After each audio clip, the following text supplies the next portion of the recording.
Сәлем достар, бүгін сіздермен банофи пай тәтті бәлішін дайындаймыз. Видеоны соңына дейін көріп, менімен бірге болыңыздар. Ингредиенттердің мөлшерін описание бөлімінен таба аласыздар. Алдымен құрғақ ингредиенттерді електен өткізіп ыдысымызға салып аламыз. Салқын сары майымызды ұнға ауната отыра өткіштен өткіземіз. Және де қолымыздың көмегімен крошки жасаймыз. Үстіне сахарный пудра саламыз, және де шым-шым тұз саламыз. Жақсылап араластырамыз.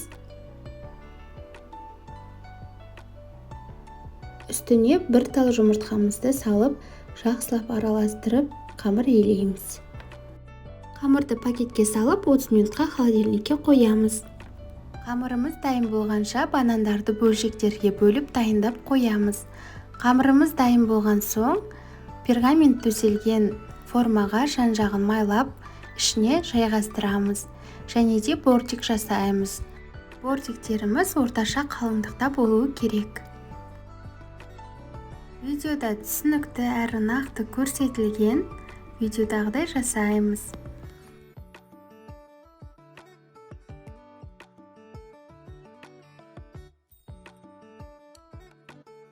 Және де шанышқының көмегімен ауа қалып үрленіп кетпес үшін осылай шаншып шығамыз. Қызып тұрған пеште пісіреміз. Дайын болған соң пышақтың көмегімен жан-жағын босатып, формадан шешеміз.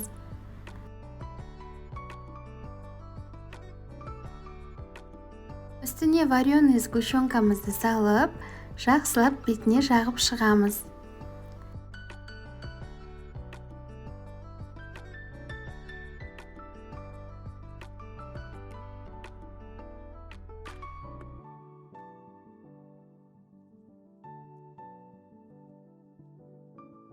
Және де банандарымызды қатарлап тізіп қойып шығамыз.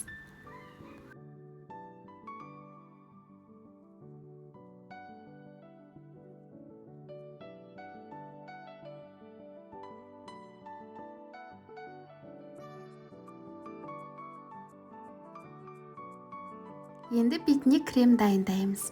Салқын сливкиді ыдысымызға құйып, үстіне сахарный пудрамызды салып, жақсылап миксерлейміз.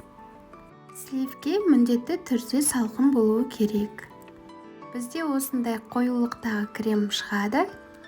Және де өздеріңізге ұнайтын кез келген насадканы алып, кондитерлік қалташаға саламыз да, шұңғыл ыдысқа салып, кремдерімізді саламыз.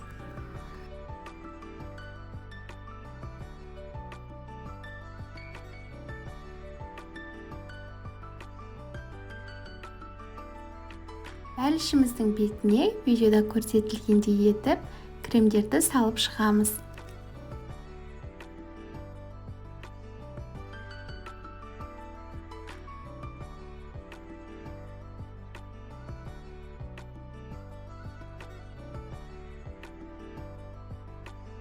Әсемдеу үшін бетіне какао ұнтағын себеміз.